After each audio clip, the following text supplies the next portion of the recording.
hormigón se mide a través de una prueba de compresión con una probeta de 6 pulgadas de diámetro por 12 pulgadas de alto, una probeta cilíndrica. Esta probeta se rompe a los 28 días de edad del hormigón. Esta probeta está sumergida en agua, o sea, 100% en agua durante ese periodo y luego los 28 días se saca la probeta, se la seca y se prepara para ser rota en la de la prensa hidráulica. Muy bien, antes se utilizaban probetas de 4x8 también, ¿no? Y ahora también creo que se siguen usando, pero se ha visto que la resistencia varía entre la probeta de 4x8 y la probeta de 6x12 hay una variación. Y eso en el código, el último que ha salido, el 2019, lo menciona y dice que no es recomendable hacer en esta probeta chica de 4x8. Siempre es mejor utilizar la probeta de 6x12. Bien, entonces decimos que las probetas se mantienen en humedad, o sea, sumergidas en agua, y de ahí se lo saca y se lo rompe. Bien, algunas probetas la resistencia esa que tienen de acuerdo a la dosificación. Dosificación quiere decir la cantidad de cemento, la cantidad de arena, cantidad de ripio, ¿no? De acuerdo a eso. Estas resistencias van desde 2.500 libras por pulgada cuadrada hasta 10.000 a 20.000 libras por pulgada cuadrada. Para tener una idea, de cuánto estamos hablando, vamos a utilizar un factor de conversión rápido, porque no es el correcto, digamos, un factor de conversión que después ya vamos a explicarlo, ya cuando entremos al cálculo vamos a explicar cómo vamos a encontrar nuestro factor de conversión. En este caso vamos a utilizar 0.07 para convertir de libras pulgadas cuadradas a kilos por centímetro cuadrado. Entonces, si tenemos 2.500 libras por 0.07, son 175 kilos por centímetro cuadrado. Estos 2.500 equivalen a 175 por el factor de 0.07. Bien, ¿y cuánto será entonces 10.000 libras? Serían 700, 700 kilos por centímetro cuadrado. Y 20.000 libras serían 1.400 kilos por centímetro cuadrado. O sea, esa resistencia es extremadamente grande, pero se la logra obtener y en Estados Unidos tienen mayores tecnologías y todo, entonces se ha logrado obtener esa resistencia. Entonces, la mayoría de los concretos, dicen, en la práctica tienen una resistencia entre 3.000 y 7.000. 3.000 quiere decir 210, ¿no? Si multiplicamos 0.07 por 3.000 nos da 210 kilos por centímetro cuadrado. A, a 7.000 nos dará entonces 490 kilos por centímetro cuadrado. Bien, entonces estos 3.000 a 7.000 son aplicaciones comunes, dice, ¿no? Que es en el uso de la construcción. También se utiliza entre 3.000 y 4.000. 3.000 habíamos dicho 280 kilos por centímetro cuadrado, ¿no? Eso sería, digamos, el uso común en las construcciones en Estados Unidos. Nosotros acá en Bolivia, en Santa Cruz, utilizamos 210, 230, 240, 250 y en algunos casos excepcionales 280. Bien, entonces, en construcciones preforzadas, dice, o sea, de hormigón pretensado, se emplean de 5.000 a 6.000 libras por pulgada cuadrada. 5.000 libras significa 350 kilos por centímetro cuadrado. O sea, ustedes siempre estén pensando en multiplicar por 0.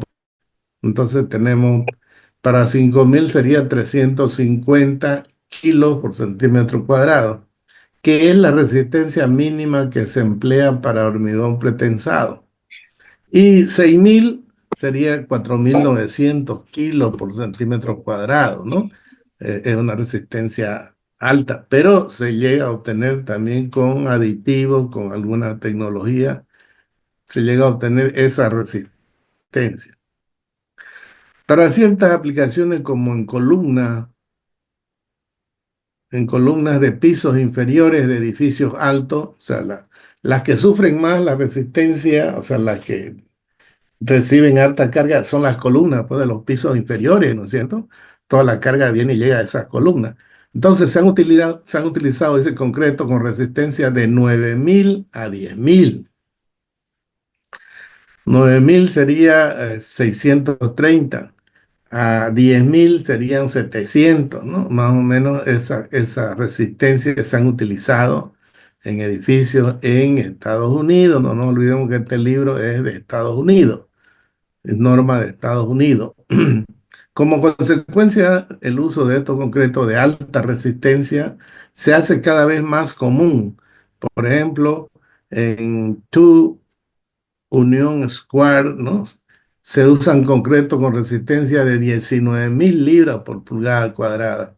19.000 libras equivale, vamos a ver cuánto en kilos,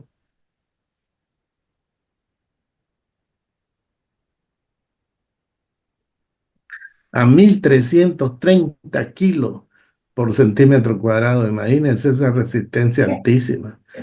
Los valores obtenidos para la resistencia a compresión de concretos, tal como se determinaron en prueba, dependen en gran medida de los tamaños y forma de las pruebas, ¿no? De los espécimes de prueba y de la manera en que estos son cargados. Eso es importante también al hacer las pruebas. Hay que hacerlo con una velocidad mínima y constante, porque la prueba tiene para regular la velocidad. Entonces, se va con una velocidad lenta y constante, y así se va cargando hasta que rompe la probeta. Y eso es importante porque si se lo carga de golpe, también el hormigón no resiste, ¿no? Resiste menos. Entonces se lo carga lentamente porque en la vida real las cargas que están en los edificios pues nunca vienen de golpe, ¿no? Se va construyendo de a poco, va adquiriendo su peso propio y después la carga viva, de a poco tampoco es de golpe, entran todas las cargas vivas a todos los ambientes. Por eso es que se hace una simulación de carga igual como sucede en la vida real. Bien. Aquí dice, ¿no? Para los mismos lotes de concreto, la prueba de cilindro de 6 pulgadas de diámetro por 12 pulgadas de alto proporciona resistencia a compresión de solo aproximadamente 80% del pulgada cuadrado obtenido en los cubos. En los cubos hay una prueba cúbica de 200 milímetros, o sea, de 20 por 20, 20 centímetros por 20 por 20, es una probeta cúbica. Esas probetas cúbicas se utilizan, por ejemplo, en Brasil. En Brasil utilizan esa probeta cúbica. Y aquí nos dice que la resistencia de un cilindro es aproximadamente el 80% de la probeta cúbica. Entonces, eso es importante en algunos libros, hacer una correlación, porque se habla de resistencia de probeta cilíndrica, resistencia de probeta cúbica, y también se habla resistencia de probetas de 4 por 8, o sea, probetas más chicas. Entonces, para tener eso es importante tener un coeficiente de conversión. En este caso ya sabemos que la cúbica con la cilíndrica de 6 por 12, la cilíndrica alcanza el 80%, de los valores que se alcanza con la probeta de 20 por 20. Bien, es posible, dice, pasar de un concreto de 3.000 libras por pulgada cuadrada sin que se requiera una cantidad excesiva de trabajo o de cemento adicional.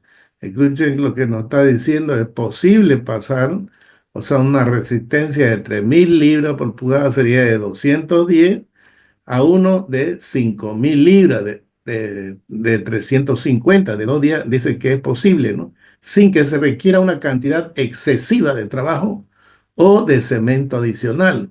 Vamos a ver, el aumento en el costo aproximado para tal incremento de resistencia es aproximadamente entre el 15 al 20%.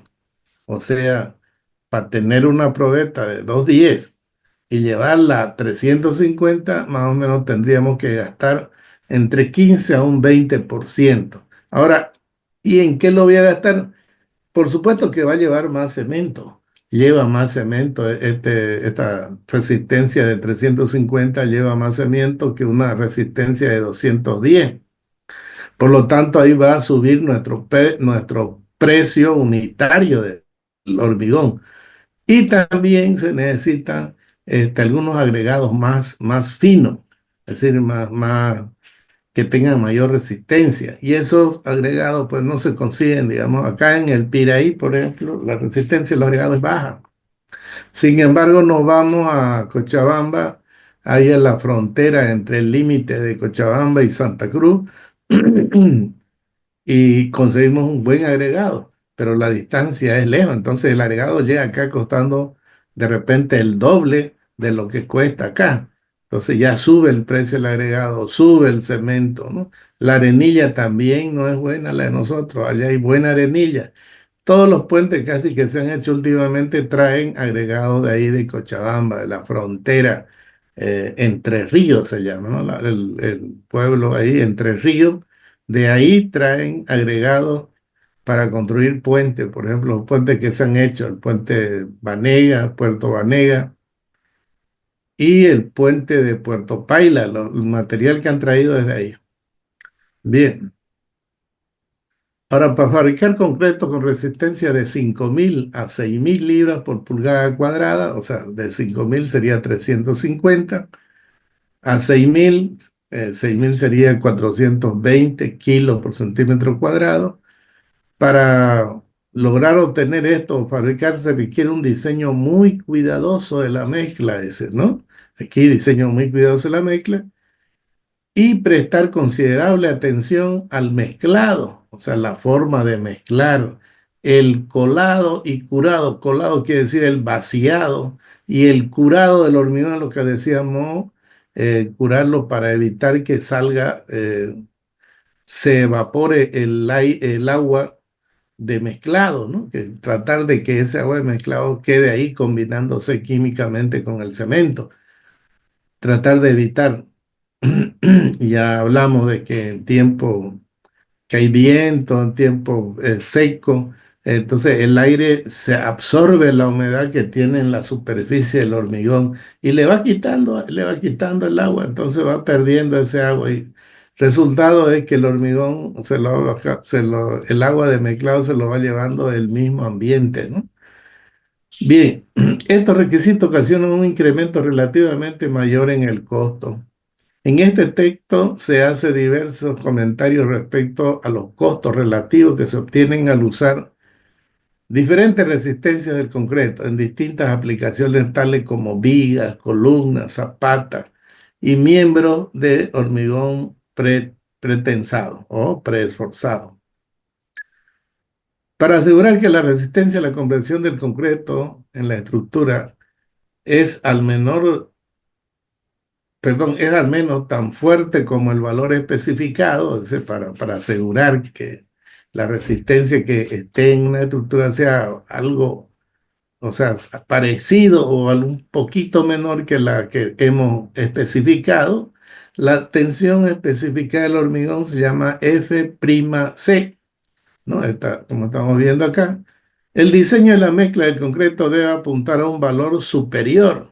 Es decir, para hacer el diseño y que tengamos al menos esta resistencia en obra. Para hacer el diseño necesitamos una resistencia mayor que la llamamos F'Cr. Es la resistencia de diseño, o sea, para diseñar y obtener una resistencia F'C. Ahorita vamos a ver cómo lo hace, ¿ya? La sección 5.3 del código ACI requiere que la resistencia de compresión del concreto usada como base para seleccionar las proporciones del concreto debe exceder la resistencia a los 28 días, o sea, debe ser mayor, es lo que decía. Para valores bastante más, perdón, 28 días especificados para valores bastante más grandes. Para la instalación de producción del concreto que tengan suficiente registro de prueba de resistencia de campo como para permitirles calcular desviaciones estándar satisfactorios, nos vamos al código, mejor dicho, al capítulo 5311 del ACI. Ahí nos indica, ¿no?, cómo vamos a hacer las pruebas y encontrar las desviaciones estándar. En la tabla 5321 de ACI se especifica un conjunto de resistencia a la compresión promedia requerida, F'C, para utilizarse para la base para seleccionar las propiedades del concreto. Para las instalaciones que no tengan suficiente registro para calcular desviaciones estándar satisfactorios, se tiene la tabla 532 de ACI que provee incremento en la resistencia a la compresión de diseño requerida. Bien, aquí nos habla de una serie de tablas que podemos nosotros utilizar si es que no tenemos bastante prueba. Para dosificar un hormigón se necesitan mínimo 30 pruebas para que el conjunto que rompamos y vayamos variando las cantidades eh, nos den un resultado eh, de una resistencia característica, o sea, obtener una resistencia característica por medio de la estadística. Pero la estadística dice que para que las pruebas sean, este, se consideren pruebas válidas, mínimo tienen que haber 30. Y muchas veces para las obras no se tiene pues tantas pruebas, ¿no? Ya a no ser que sea una obra bien grande y que tengamos que invertir gran cantidad de dinero, entonces se gasta ya la plata en hacer estas pruebas, porque en realidad se gasta nomás dinero en hacer estas pruebas, no vamos a hacer para una horita chica, por ejemplo, gastar tanto en laboratorio. Pero para grandes obras sí se utiliza esto, se aplica todo esto de acá. Porque a lo largo de eso que hemos gastado en laboratorio, de repente sale económico en comparación con lo que se puede perder por no hacer un buen diseño de una mezcla. ¿Listo? Entonces eso es importante. Pueden tomar nota ustedes de estos capítulos 5311 de ACI, 5321 y poder buscarlo, ¿no? Ya yo se los pasé, el código, ustedes solamente vayan para curiosear un poco, lean, y les va a hablar de las pruebas, del tipo de prueba y cuántas pruebas son, etcétera. Bien, eso es en cuanto a la resistencia, las pruebas y bueno, cómo se encuentra la resistencia para diseñar un hormigón. Es mayor a la necesaria, ¿no? A la resistencia especificada. Ahora vamos a hablar un poco sobre la curva de esfuerzo de formación. Esta es importante. Esto es importante entender este concepto porque todo el cálculo se basa en estas curvas. Entonces, la curva de esfuerzo de formación unitaria que están en esta figura 1.1, vendría a ser esta figura,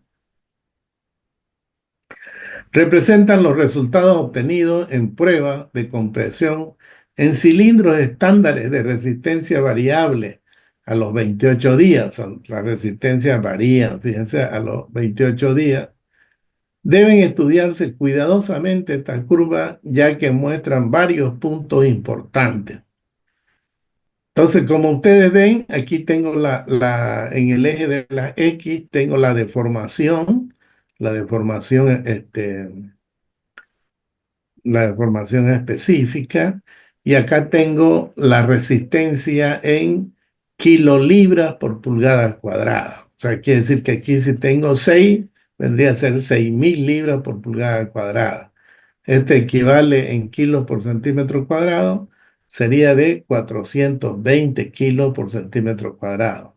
Acá tengo una resistencia de 5 kilolibras, equivale a 5.000 libras.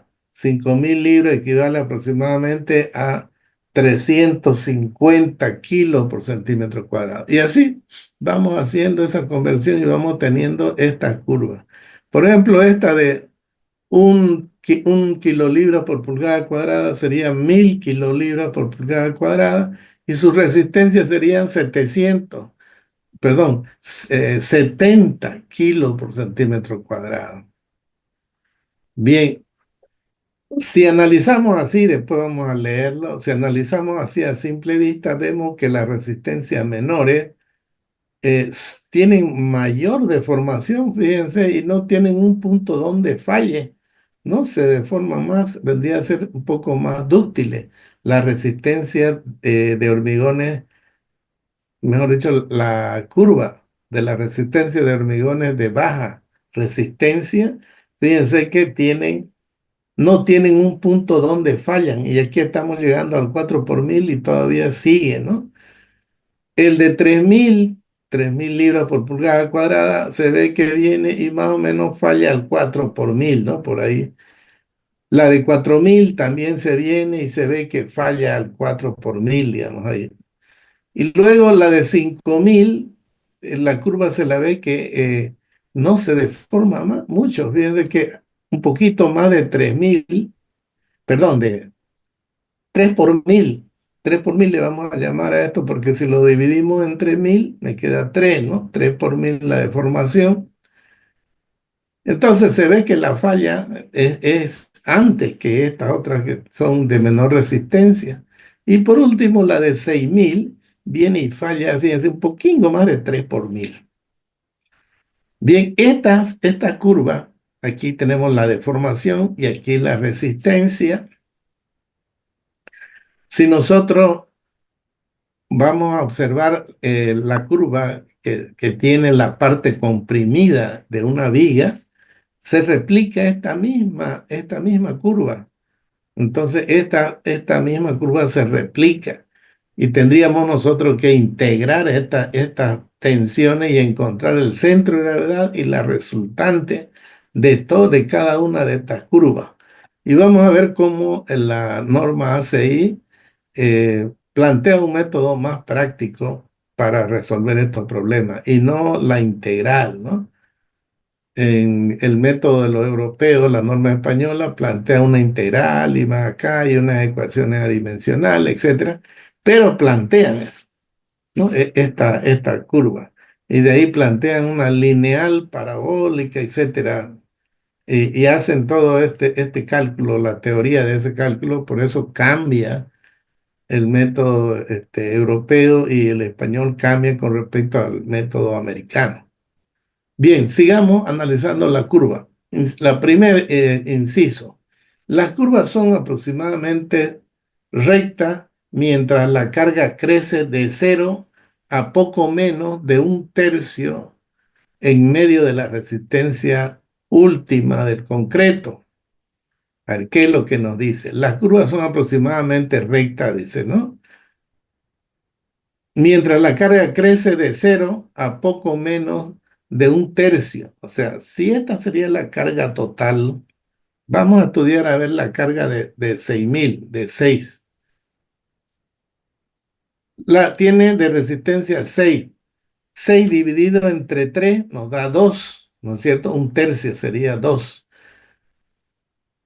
Esta parte de aquí dice que es aproximadamente recta hasta un tercio. Eso es lo que dice aquí, ¿no? Mientras que la carga crece de 0 a poco menos de un tercio, a un medio, de un tercio hasta un medio, bueno, un medio de 6 sería 3, está entre 2 y 3. Eh, la resistencia última, perdón, las curvas son aproximadamente rectas, entre un tercio y un medio, eso es lo que nos dice, que esta parte es lineal aproximadamente. Eso es importante porque vamos a tener el cálculo de la parte de concreto en la parte elástica.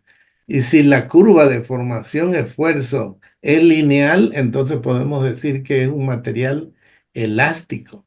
Y entonces vamos a emplear ahí una teoría, entonces, en este rango de deformación de las tensiones. Podemos emplear la teoría de material elástico.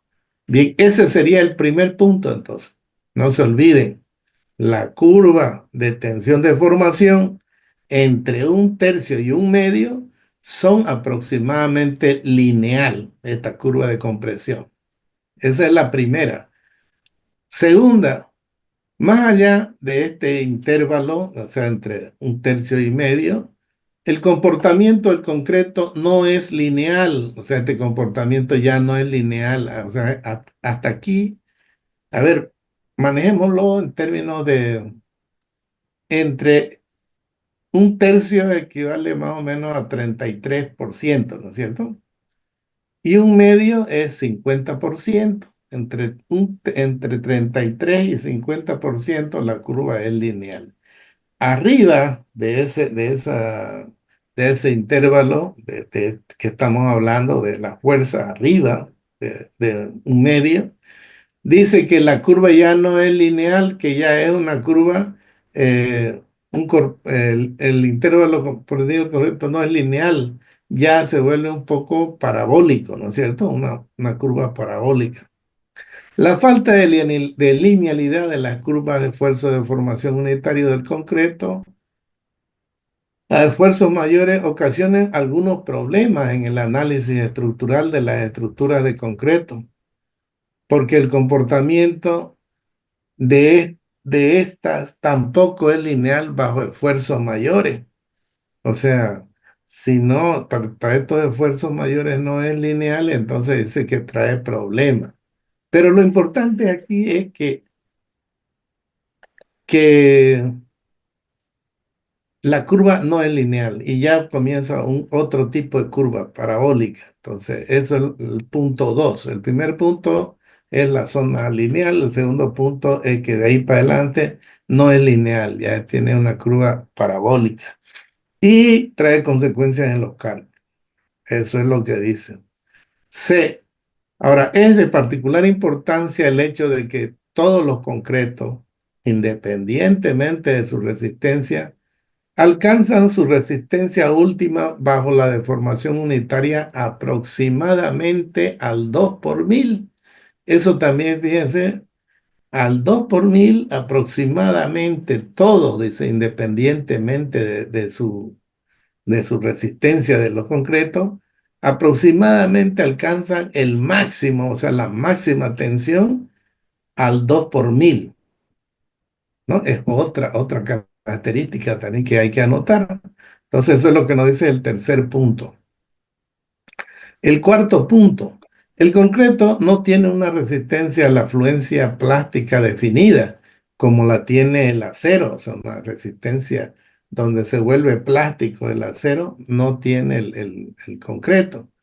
Más bien, las curvas dice, se comportan suavemente hasta sus puntos de ruptura, bajo deformaciones unitarias entre 3 por mil y 4 por mil. O sea, se ve aquí que todas viene, por ejemplo, la de 4000, bueno, viene aquí, rompe en 4, ¿no? La de 3000, más o menos aquí está mostrando. Y algunas rompen en 3 y un poquito más. Mientras más alta es la resistencia, fíjense que menos se deforma el hormigón y rompe pues cerca del 3 por mil, ¿no? Esa es una de las características. Entonces, ¿qué quiere decir? Lleguemos a una conclusión. Quiere decir que los hormigones, mientras más resistentes son menos deformables, ¿no? Menos dúctil, podríamos decir, hay menos deformación, menos ductilidad. Mientras más baja su resistencia, son más dúctiles. a esa conclusión podemos llegar. Bien. El lector debe observar, dice que este valor, el cual es conservador, o sea, en este texto se supondrá que el concreto falla al 3 por mil. Bueno, no solamente este texto, la norma ACI dice que los concretos fallan al 3 por mil. Y es por eso que dice aquí, ¿no? El lector debe observar que este valor, el cual es conservador para concretos de resistencias normales, o sea, resistencia baja, puede no ser conservador para concretos de resistencia superior. Cuando la resistencia es más superior, puede ser que el 3 por mil no sea conservador, o sea, que se esté llegando casi al 3 por mil para que el hormigón rompa, ¿no? Es decir, al intervalo de 8.000 libras por pulgada cuadrada o mayor, esta resistencia o mayores, el código europeo usa un valor diferente para deformaciones unitarias a compresión última. Para columna limita la deformación al 2 por mil. Fíjense cómo está citando el código europeo que vendría a ser el mismo código español, ¿no? Que para vigas y columnas con carga excéntrica que llegan hasta el 3.5 por mil. O sea, el código europeo o español llegan a roturas con 3.1, 3.5 por mil.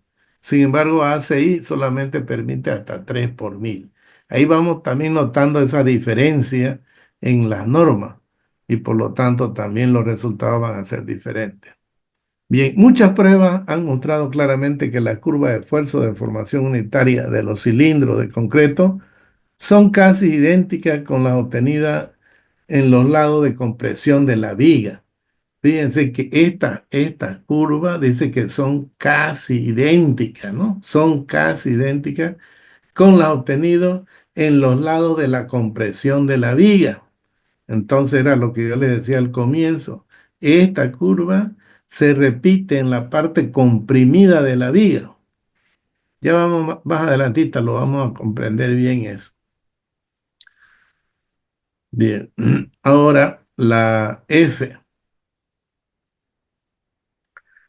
Debe observarse además que los concretos de bajo grado son menos frágiles, ¿no? O sea, son dúctiles que los de grado alto. O sea que mostrarán deformaciones unitarias mayores antes de romperse.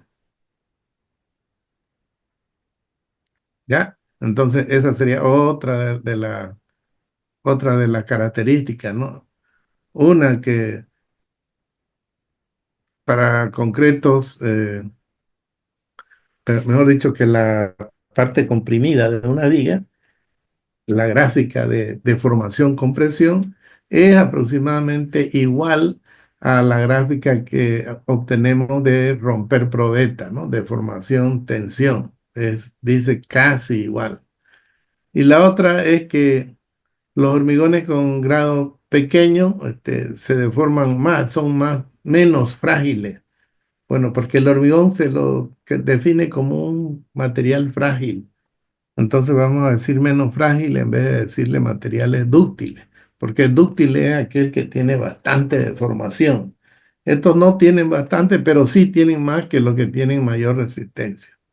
A eso se refiere. Bien, ya hemos estudiado esta curva y es importante estos puntos que ustedes lo tengan porque para que entiendan bien la teoría de cálculo es importante entender estas curvas y siempre la voy a estar citando. Módulo elástico, perdón, módulo estático de elasticidad. Este es otra de las propiedades del hormigón, es que ¿cuál es su módulo estático de elasticidad? O sea, cómo se lo calcula el módulo de elasticidad? O en otras palabras, el módulo de Young, ¿no es cierto? El módulo Young. ¿Cómo se calcula? Entonces aquí vamos a ver. El concreto no tiene un módulo de elasticidad bien definido. Eso es importante saber, ¿no? No hay un módulo bien definido. Entonces, su valor varía con las diferentes resistencias del concreto. Es el módulo de elasticidad depende de la resistencia del concreto. Otra, depende de la edad del concreto también, ¿no? Y también depende del tipo de carga. O sea que el módulo depende de la resistencia del concreto, depende de la edad del concreto y depende de la carga, porque si yo tengo una carga dinámica, el módulo va a ser otro, o sea, reacciona de diferente. Si tengo una carga estática, entonces el módulo es otro, se calcula con otra fórmula. Entonces, las características y proporciones del cemento, bueno, las características y proporciones del cemento también mucho influyen en el módulo y los agregados que utilicemos.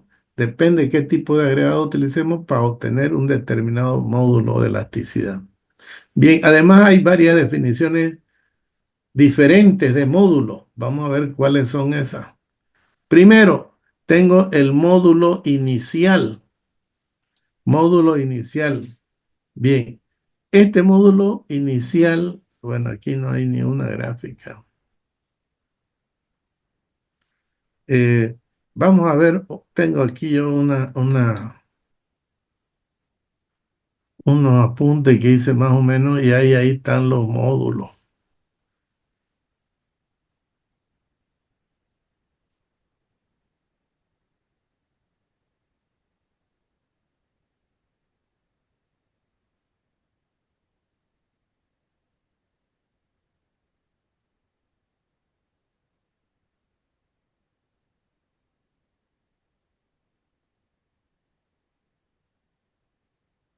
Un ratito, ahorita voy a...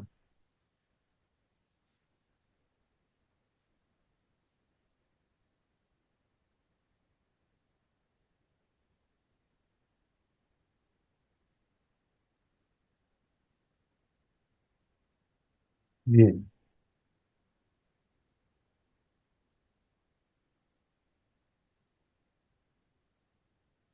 vamos a compartir unos apuntes, ¿ya?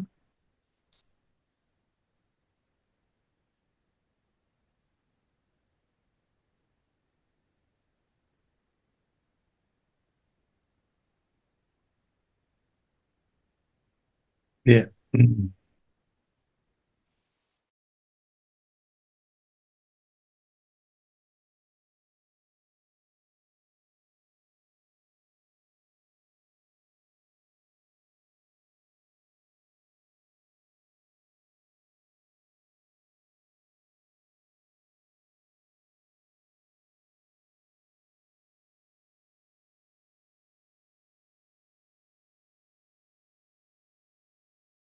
En CT es un módulo inicial, es una tangente que se traza al Audífonos. inicio. ¿Perdón? Audífonos. ¿Estás descargado? ¿Perdón? No lo utilices. ¿Quién quiere hablar? ¿Algo quieren preguntar?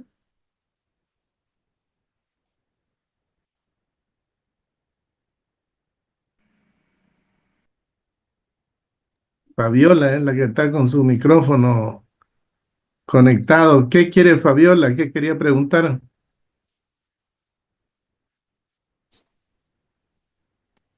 Bueno, ya lo apagó su micrófono.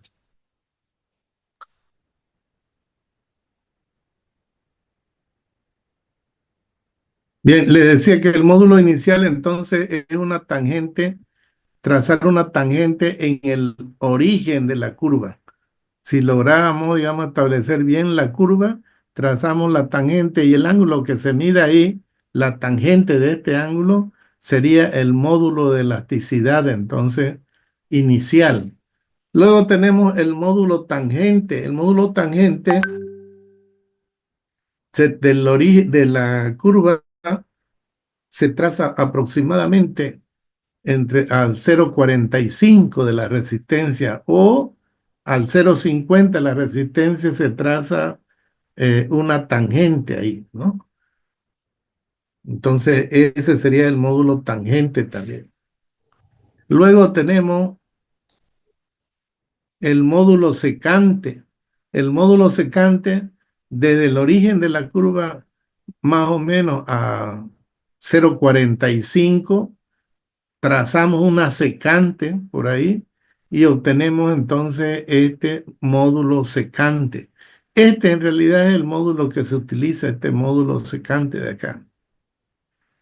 Luego tenemos el módulo aparente o módulo a largo plazo, ¿no? Se utiliza también con una tangente, pero más o menos hasta la resistencia que nosotros querramos, o sea, que querramos adoptar del hormigón. A ese punto trazamos la recta del origen y obtenemos un ángulo también. La tangente de este ángulo vendría a ser el módulo a largo plazo o módulo aparente, ¿no? Buenos días. Sí, buen día. ¿Alguien quería preguntar?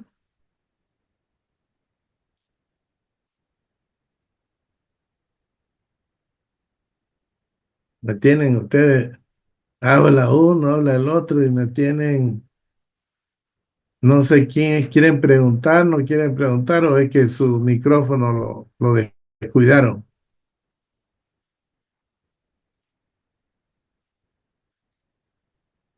Bien, esas son las desventajas de los cursos estos virtuales, ¿no? Habla uno, lo apaga y no sabe quién habló ni nada. Bueno, sigamos adelante y presten mucha atención porque ya aquí entran fórmulas. Aquí tengo, por ejemplo, en el sistema de medida inglés, o sea, del sistema inglés, tenemos el módulo, en realidad le dije que este es el módulo secante. Y este módulo secante, este de aquí, otra vez repito, el módulo secante, aproximadamente al 0,45 o 0,50 se agarra un punto y desde el origen se traza una secante. El ángulo que dé ahí es el ángulo, la tangente de ese ángulo me va a dar el módulo elástico. ¿Ya? Bien, vámonos ya a los números. ¿Cómo se calcula en la norma ACI el módulo del módulo elástico del hormigón? 33 es un número adimensional multiplicado por lambda. Lambda es un coeficiente que me determina si es que es un hormigón normal o pesado o un hormigón liviano. Este lambda, ese es un coeficiente. Por el peso específico del hormigón, el peso unitario, mejor dicho, el peso unitario del hormigón elevado a la 1,5 por la raíz cuadrada de la resistencia del hormigón. Fíjense que decíamos que el módulo elástico depende de la resistencia del hormigón, ¿no? Aquí tenemos, y depende de la característica del peso entonces del hormigón. Bien, la resistencia vendría dada en libras por pulgada cuadrada, la resistencia, libras por pulgada cuadrada. El peso unitario del concreto viene dado en libras por pie cúbico y aproximadamente está entre 140 a 145 libras por pie cúbico. O sea, ese sería el peso del hormigón aproximadamente. Sabemos que varía, pero adoptamos un peso del hormigón entonces. Muy bien, entonces, si nosotros entramos con la resistencia en libras por pulgada cuadrada, el peso en libras por pie cúbico, lambda para hormigones de peso normal vale 1. Para hormigones más livianos ya varía menor a 1 hasta 0,75, varía el valor de lambda. Entonces, si reemplazamos acá estos valores, vamos a obtener un módulo elástico en libras por pulgada cuadrada. O sea, este valor de aquí me va a dar en libras por pulgada cuadrada. Ustedes saben que el módulo elástico tiene las mismas unidades que la tensión, ¿no? Entonces, me va a dar en libras por pulgada cuadrada. Muy bien. Aquí hay ¿cómo se llama? Una conversión de unidades que lo tengo en un Excel. Creo, vamos a ver si es que lo podemos ver para que no le esté yo metiendo fórmulas y ustedes aprendan de memoria. No me gusta que se aprendan de memoria las fórmulas. Voy a ver si lo tengo aquí, las conversiones de unidades. Aquí está.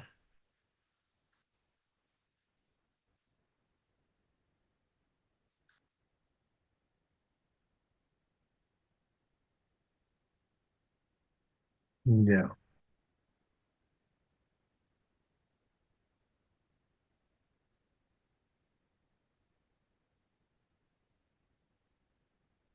Bien, estamos con el PowerPoint, vamos a salir de aquí un ratito, vamos a entrar en una hoja de Excel. Bien, aquí está la hoja de Excel. Tengo una hojita donde hice unas conversiones para que ustedes se den cuenta, ¿no?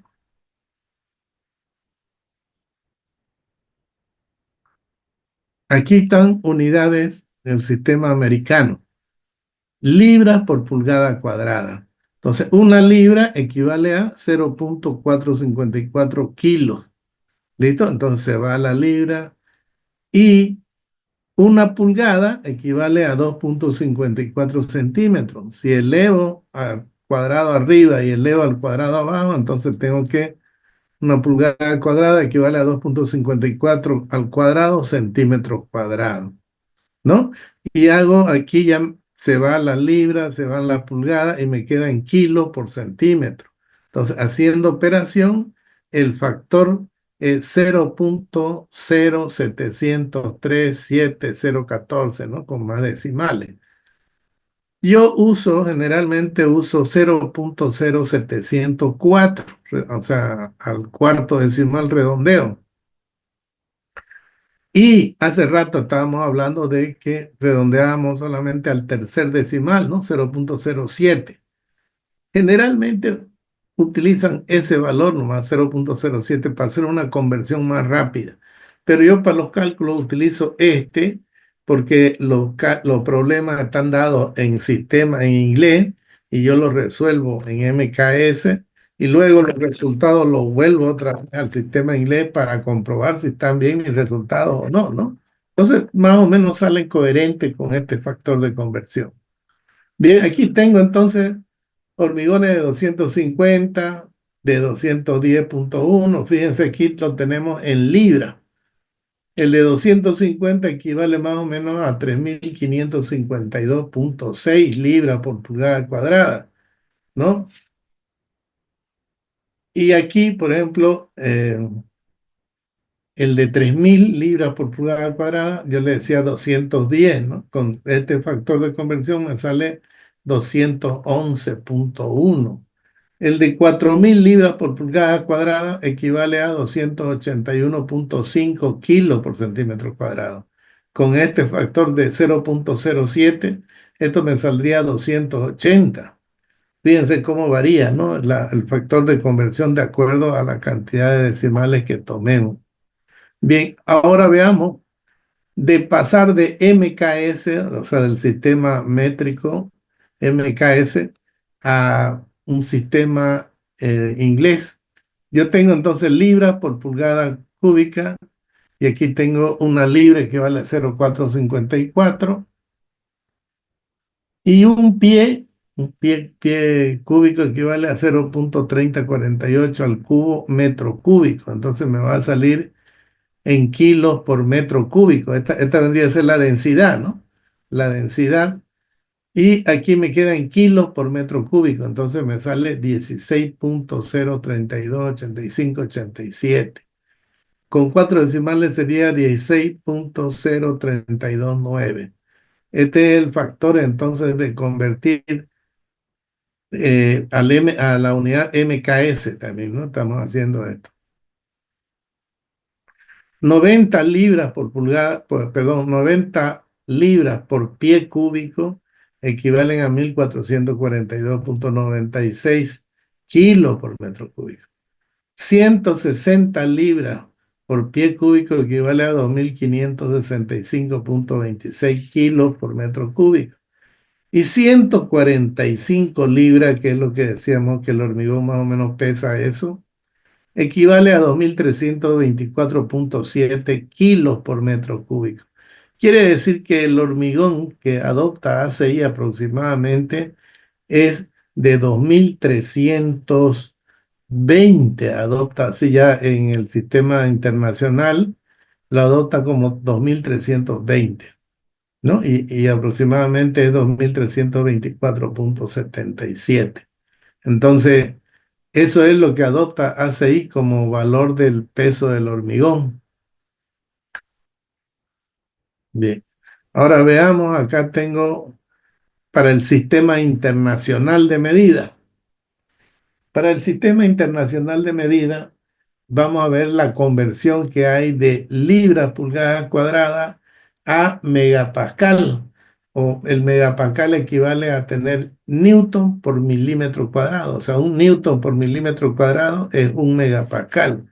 Entonces, veamos aquí, una libra por pulgada cuadrada, entonces una libra equivale a 0,454 kilos.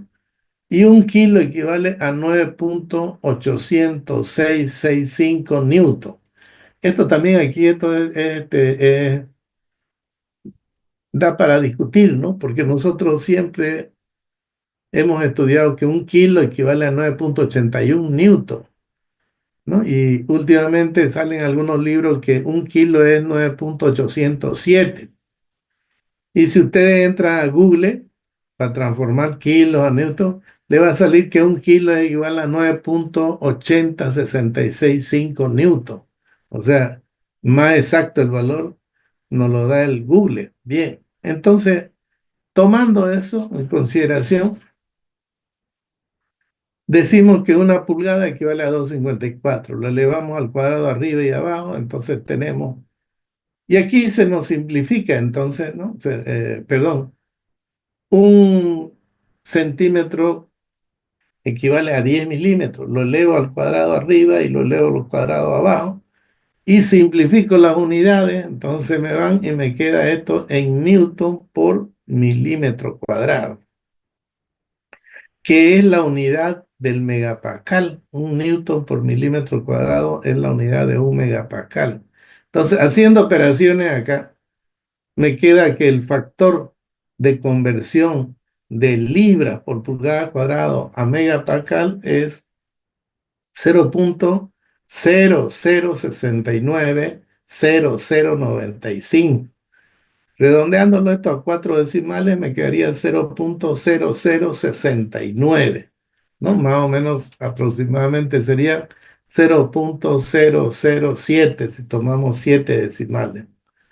Bien, ese sería el factor de conversión. Yo tomo este que está aquí con celeste como factor de conversión. Entonces, ya tengo aquí para convertir libras a pulgadas cuadradas a megapascal, así como teníamos 0,07 o 704, este primero que estudiamos, 0,0704. Ya tengo otro factor para convertir tensión, que es 0,069. Entonces sería otro. Bien, ahora vamos a buscar otro tipo de conversión. De megapascal quiero convertir a kilos por centímetro cuadrado. Entonces, fíjense aquí yo tengo un newton por milímetro cuadrado, que es un megapascal. Yo digo que acá que un kilo equivale a 9,80665 newton y un centímetro equivale a 10 milímetros, ¿no? Lo elevo al cuadrado. Simplificando unidades, me queda entonces kilos por centímetro y me queda igual a 10,197162,1. Es decir, pasar un megapascal a kilogramo, este sería su factor de conversión. Algunos libros lo toman 10 directamente como factor de conversión, pero en realidad su factor de conversión con cuatro decimales es 10,1972. ¿Listo? Esta tablita, si ustedes le han sacado copia o sáquenle foto, ¿no? Para que tengan los factores de conversión a mano, porque lo vamos a trabajar esto, lo vamos a necesitar. Sáquenle fotos si quieren antes que pase esta página.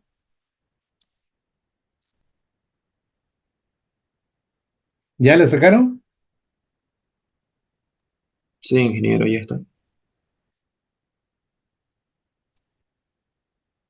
Muy bien. Entonces, vamos a dejar de compartir y vamos a volver otra vez al...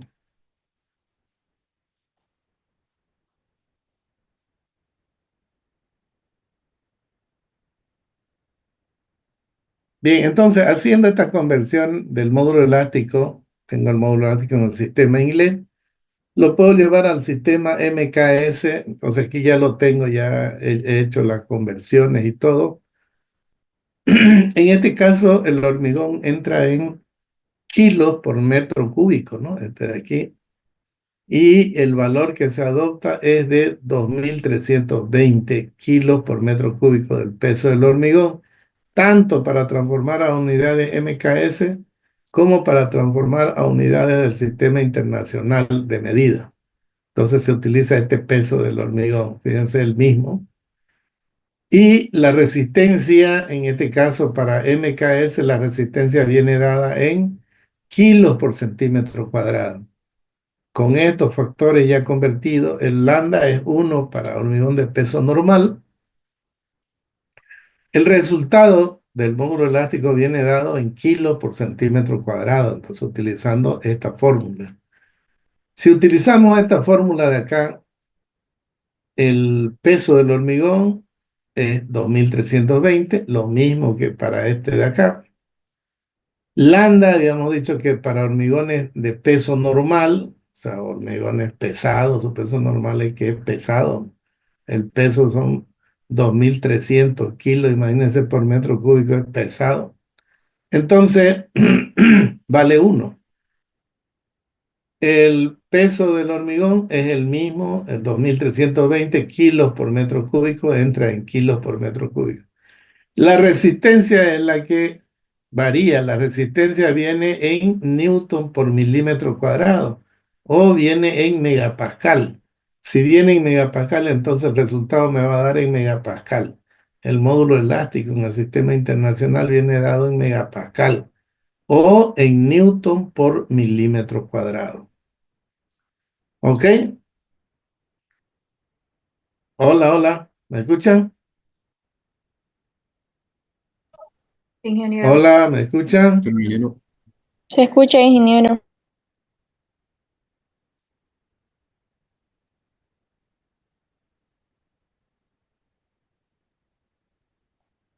Bien, no hablan ustedes, che, son muy callados.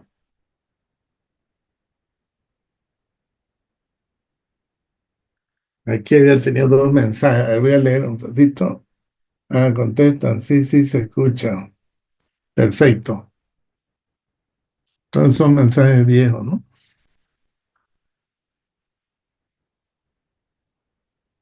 Bien. Bien. Esta es otra partecita que después la vamos a ver. Primero vamos a seguir con el libro, entonces.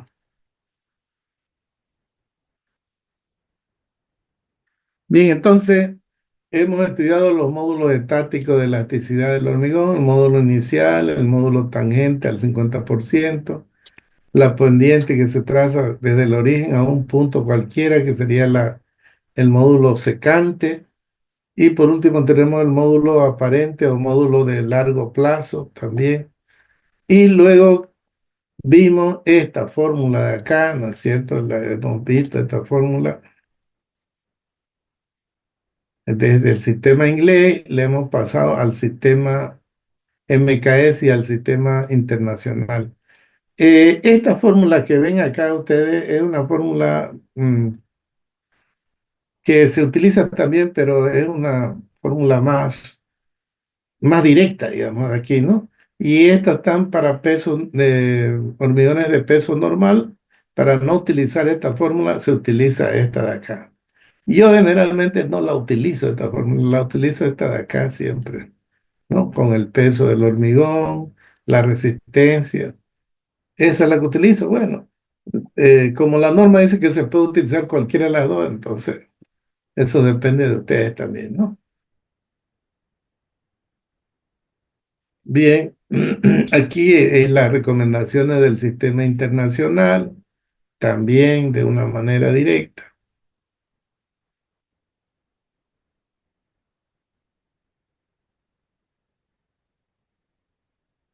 Ahora, aquí habla es importante anotar esto. Los concretos con resistencia superiores a 6.000 libras por pulgada son designados concretos de alta resistencia. Las pruebas han indicado que las ecuaciones usuales de ACI para el módulo elástico, al aplicarse a concretos de alta resistencia, dan valores muy grandes. O sea, estos módulos dan valores muy grandes con esta fórmula. Con base en estudios en la Universidad de Cornell, ahí es donde enseña Matt Cormack, o sea, el autor de este libro. Las siguientes expresiones han sido recomendadas para concretos de peso normal con valores mayores a 6.000 libras por pulgada cuadrada y desde, perdón, y de hasta 12.000, o sea, de 6.000 hasta 12.000 para concretos de peso ligero, donde F' mayores a 6.000 pulgadas por cuadrada y de hasta 9.000. O sea, nos está diciendo que para valores mayores, que se llaman concretos de alta resistencia, emplee esta fórmula de acá. Entonces, para esos hormigones ya se utiliza esta fórmula de acá. ¿Listo? Esta fórmula de acá. Para hormigones mayores a 6.000. El 6.000 sería de 420 kilos por centímetro cuadrado, ¿no? Los hormigones pretensados llegan a 400 kilos por centímetro cuadrado, 420. Entonces no llegan a más de esto. Bien, pero de todas maneras ya también saben que hay esta formulita de aquí que se utiliza para estos tipos de hormigones de mayor resistencia o de alta resistencia. Además, también nos dice que en la fórmula anterior, esta fórmula de acá, para hormigones de alta resistencia dan valores muy grandes. Por eso es que utiliza esta otra fórmula de acá. Bien, pasaremos. Hay último módulo de elástico dinámico. ¿Para qué se utiliza este módulo elástico dinámico? Por ejemplo, para averiguar cuánto se deforma un puente cuando pasa un camión, porque el camión no pasa lento, el camión pasa con cierta velocidad. Entonces, es importante evaluar la deformación de la viga. ¿Sí? ¿Quién desea hablar? Otra vez, la misma. El módulo de elasticidad dinámico que corresponde a deformaciones unitarias instantáneas muy pequeñas se obtiene usualmente por medio de pruebas de sonido y es entre 20 y 40% mayor que el módulo elástico. Fíjense que el módulo instantáneo es entre 20 a 40% mayor, dice que el módulo elástico. Y es aproximadamente igual al módulo inicial. O sea, el módulo inicial que trazamos una tangente, el módulo dinámico es aproximadamente igual a ese. Cuando las estructuras se analizan para carga sísmica o de impacto, el uso del módulo dinámico parece ser el apropiado. Es lo que le decía. Para cálculo de puentes, de formaciones de puentes de carga viva, entonces se utiliza el módulo de elasticidad dinámica, que es aproximadamente igual al módulo inicial y entre 20 a 40% mayor que el módulo secante, ¿no? El módulo secante que utilizamos. Bien, eso es importante también saberlo para tener en cuenta cuando uno diseña un puente, ¿no? Y poder comparar sus deformaciones. Módulo de Poisson. Al someter un cilindro de concreto a carga de compresión, este no solo se acorta a lo largo, sino que también se expande lateralmente. La proporción de esta expansión lateral respecto al acortamiento longitudinal se denomina el módulo de Poisson. Su valor varía aproximadamente entre 0,11 para concretos de alta resistencia hasta 0,21 para concretos de bajo grado o de baja resistencia. con un valor promedio aproximadamente de 0,16. O sea, el promedio del módulo de Poisson aproximadamente es 0,16, pero generalmente, como dice el chiste, generalmente se utiliza 0,20 para los cálculos rápidos, así uno utiliza 0,20, ¿ya? Pero para que ustedes sepan, varía de 0,11 a 0,21 y el promedio es 0,16, pero generalmente se utiliza 0,20 el coeficiente de Poisson o el módulo de Poisson. Bien. No parece haber ninguna relación directa entre el valor de esta proporción, dice, y la relación agua-cemento, cantidad de curado, tamaño del agregado. O sea, dice que no hay relación con respecto a esos valores con el módulo de Poisson. En la mayoría de los diseños de concreto reforzado, no se le da ninguna consideración al llamado efecto de Poisson. Sin embargo, tal vez tenga que ser considerado en el análisis y diseño de presas de arco. En las presas de arco que hay harta compresión y deformación, ahí dice tal vez sea necesario utilizar el coeficiente del módulo de Poisson. Y para el diseño de túneles también, ¿no? Para el diseño de túneles y de algunas otras estructuras estáticamente indeterminadas. La espiral de refuerzo en la columna aprovecha el módulo de Poisson y esto se estudia en el capítulo 9. O sea, en la parte de columna estudiamos las espirales o los estribos y ahí entonces los estribos hacen como confinador del hormigón, lo confinan y entonces ahí es importante la deformación del hormigón y del acero. Bien, vamos a ver otro fenómeno que es la contracción, otra propiedad, ¿no? Porque estamos estudiando las propiedades del hormigón. Bien, la contracción es un fenómeno que ocurre cuando el hormigón se está mezclando, el hormigón, y en las primeras horas el hormigón comienza a contraerse, o sea, comienza a contraerse. Hola, hola, ¿me escucha? Hola, Sí, ingeniero, se lo escucho. ya, ya, Lo gracias. Es que disculpo. lo que pasa es que nos corta el Zoom y yo pienso que a veces nos quedamos sin audio, sin nada. Bien, eh, les estaba explicando de que cuando comienza el hormigón a fraguar, eh, en primer lugar hay una reacción química y hay calor. Ese calor, bueno, hay veces es fuerte el calor y el agua que está ahí pues comienza a evaporarse, ¿no? O sea, no es que hierva, pero comienza a salir el agua. Y el aire que tiene otra temperatura se lo capta esa humedad. Entonces, y esa pérdida de agua hace que el hormigón se comience a contraer, se comienza a achicar y comienza a haber fisura. Si tengo una viga, entonces comienza como a cuartearse.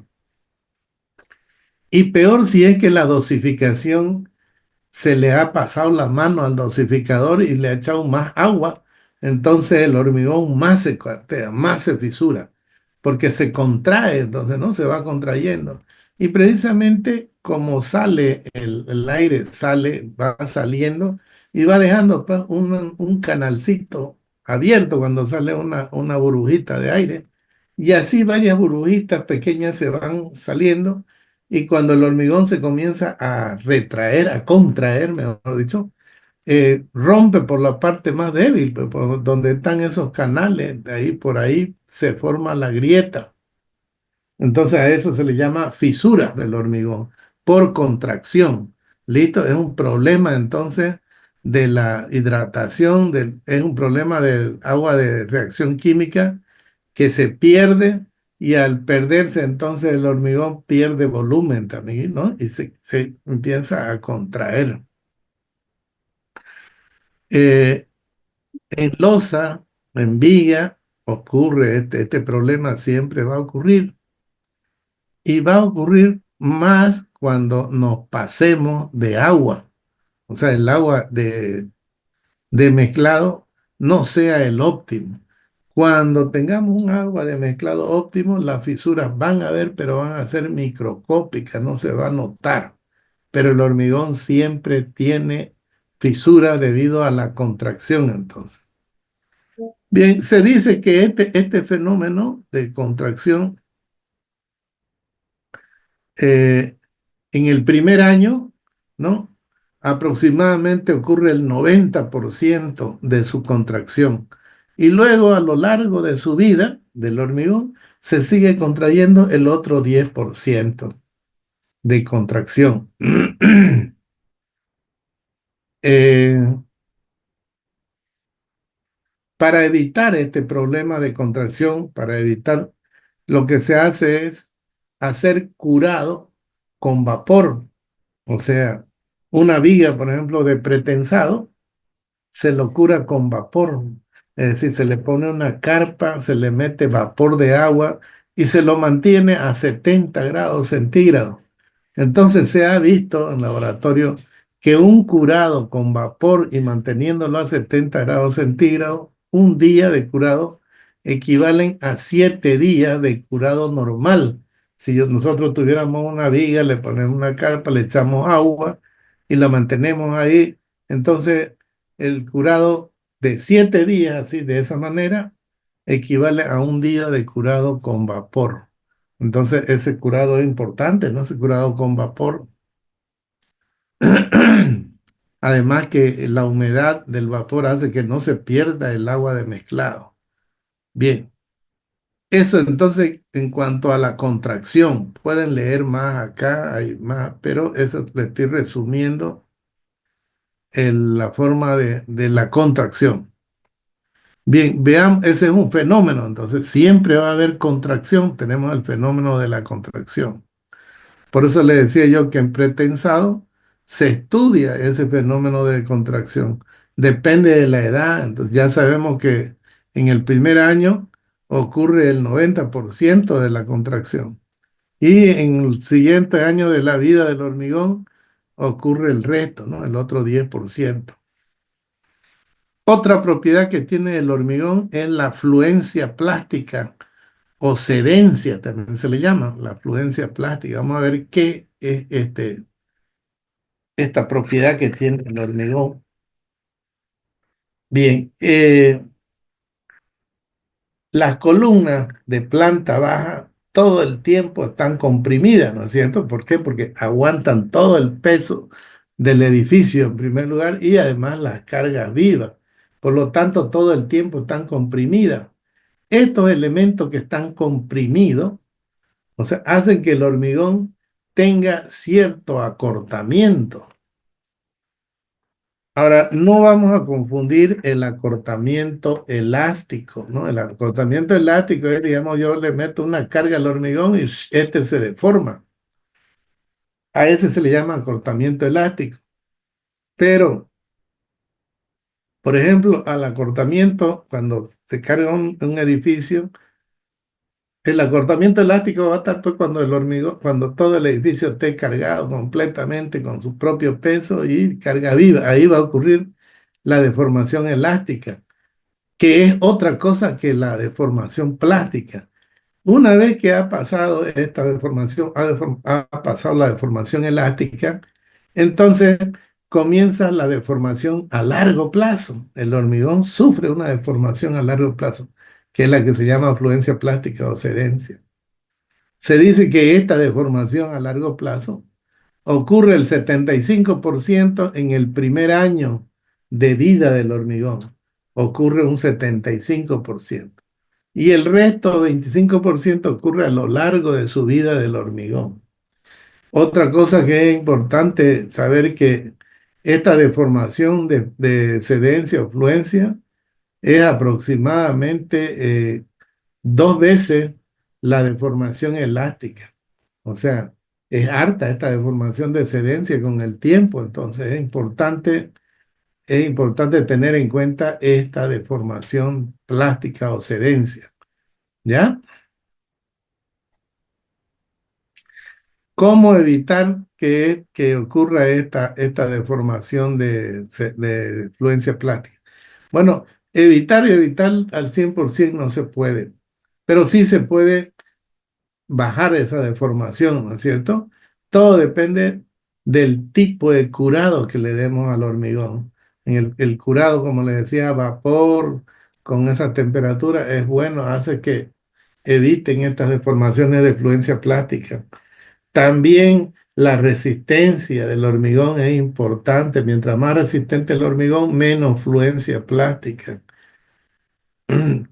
Eh, la fluencia plástica aumenta cuando sube la temperatura. Por ejemplo, tenemos una temperatura alta de 30, 40 grados centígrados.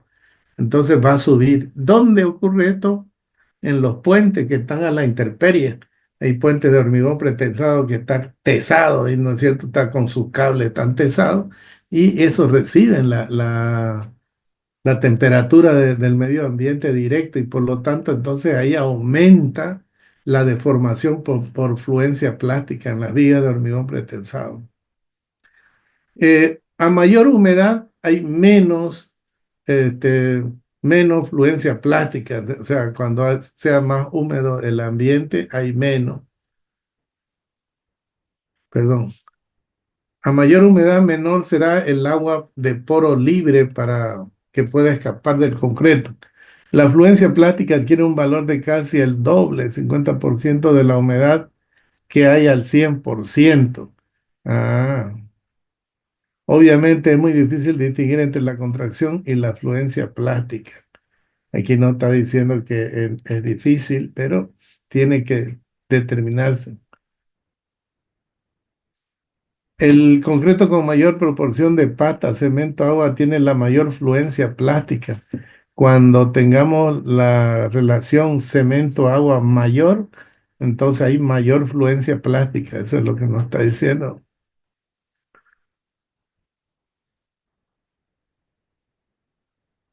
Los concretos con mayor porcentaje de pasta, cemento, ya lo leímos. Obviamente la adición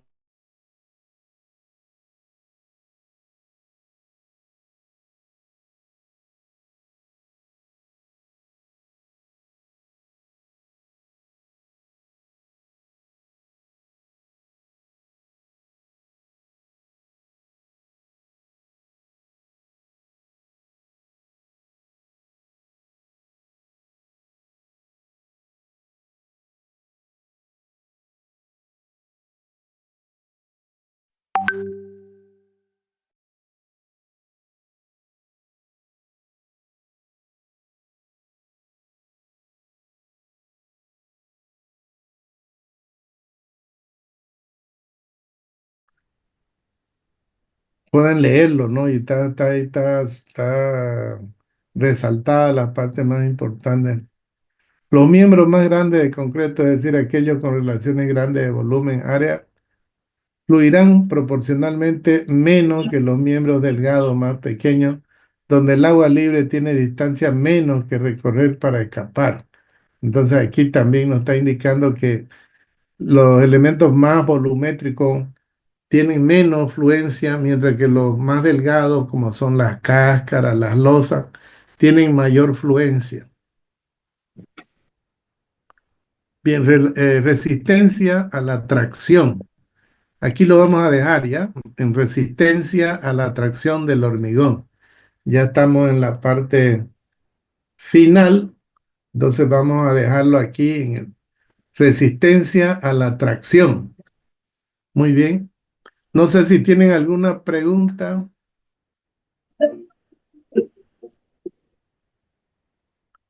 alguna consulta.